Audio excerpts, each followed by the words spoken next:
संघटनेच्या वतीनं आपल्या इथल्या शेतकऱ्याला ऊसाला 3500 रुपये दर मिळाला पाहिजे। गाईच्या दुधाचा दर 50 रुपये आणि म्हशीचा 80 रुपये मिळाला पाहिजे। यासाठी ज्या वाखरीमध्ये लाखो भाविक संतांच्या पालखीचं स्वागत करतात, मोठ्या आनंदानं वाजत गाजत विठुरायाच्या दर्शनाला त्या ठिकाणी जातात, तिथं आपल्या शेतकऱ्यांना आज रास्ता रोको त्या ठिकाणी आपल्या न्याय हक्काच्या मागणीसाठी करावं लागतंय। उपोषणकर्त्यांचा समाधानजी फाटे आणि त्यांच्या सोबतच्या तिघांचा आज 4था दिवस आहे। प्रकृती त्यांची ढासळते, प्रशासन त्यांच्यावरती उपचारासाठी दबाव त्या ठिकाणी टाकतंय।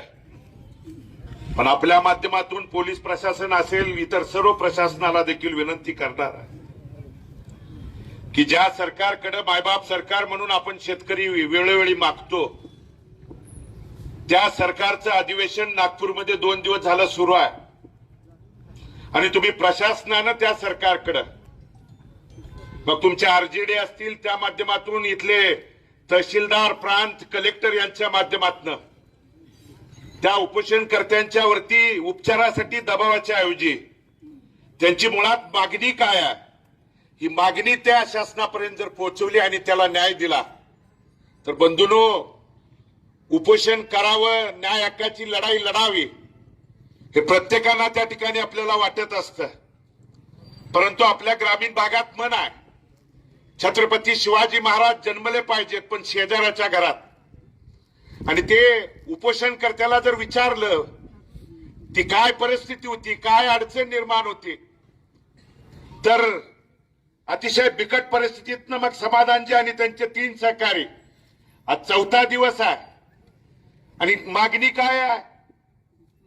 आज इथल्या अनेक संघटनेतले पदाधिकारी आहेत, प्रमुख आहेत, जिल्ह्याचे नेते आहेत, ह्यांनी आपल्या मनोगतात बोलताना सांगितलं की गेल्या वर्षीची परिस्थिती, या जिल्ह्यातले अनेक साखर कारखानदार आणि नेते मताच्या जोगव्यासाठी तुमची कुणाची मागणी देखील त्या ठिकाणी नसताना कुणी दंड थोपटून, कुणी हवेत त्या ठिकाणी हात वर करून दर जाहीर केले आणि एकानं दर जाहीर केला की दुसऱ्यानं त्याच्यापेक्षा 10 रुपये 15 रुपये दिला, का?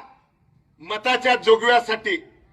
पण आज त्या निवडणुकीच्या नंतर वर्षाची जर परिस्थिती बघितली तर आमची संघटना आणि नेते आणि शेतकरी आणि समाधानजी आणि त्यांचे सहकारी तुम्हाला 4 रुपये वाढवून का मागतायत?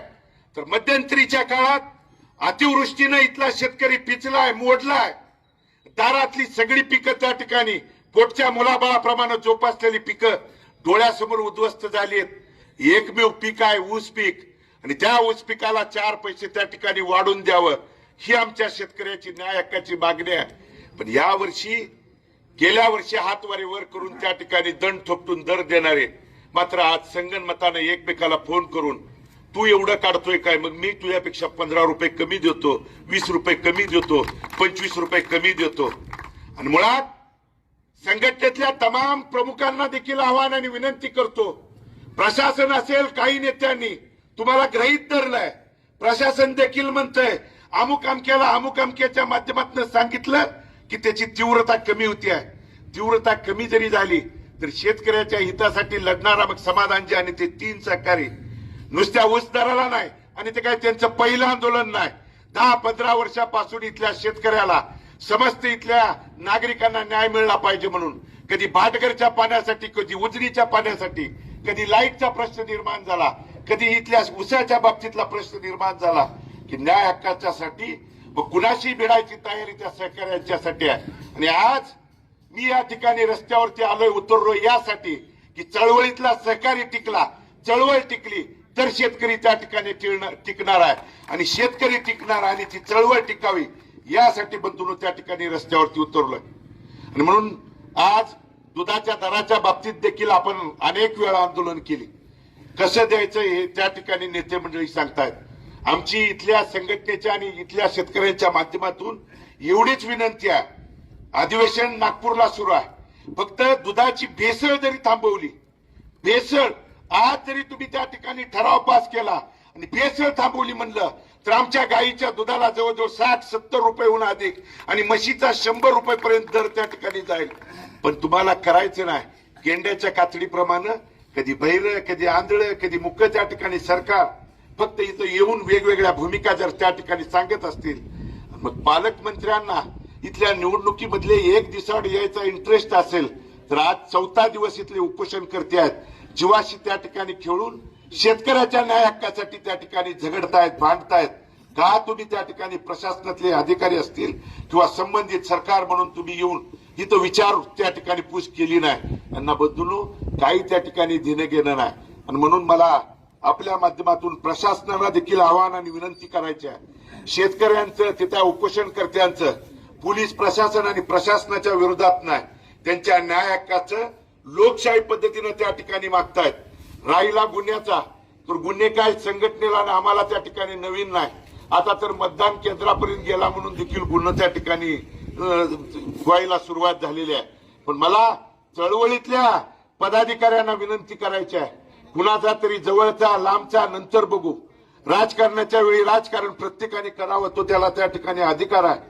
पण कुठलं तर पद, कुठलं तर महामंडळ, कुठलं तर अमुक, कुठलं तर तमुक या नावाखाली तुमची जी धार बोचट करायचं काम गेल्या अनेक वर्षापासून सुरू आहे, तुमची धार म्हणजे शेतकऱ्याची धार त्या ठिकाणी बोचट न होऊ देता शेतकऱ्याच्या न्याय हक्काच्या लढाईसाठी आणि मला आपल्या माध्यमातून पोलीस प्रशासन आणि संबंधित प्रशासनाला सांगायचं आहे की त्या 4 पोरासाठी रस्त्यावरती उतरलोय, कारण ती पोरं शेतकऱ्यांच्यासाठी सर्वसामान्यांच्यासाठी उतरतायत आणि त्याला किंचित जर देखील काय झालं तर अख्खा पंढरपूर तालुका नव्हे, आजूबाजूचा परिसर चक्का जाम आणि बंद केल्याशिवाय त्या ठिकाणी राहणार नाही हे सांगण्यासाठी या ठिकाणी आलोय.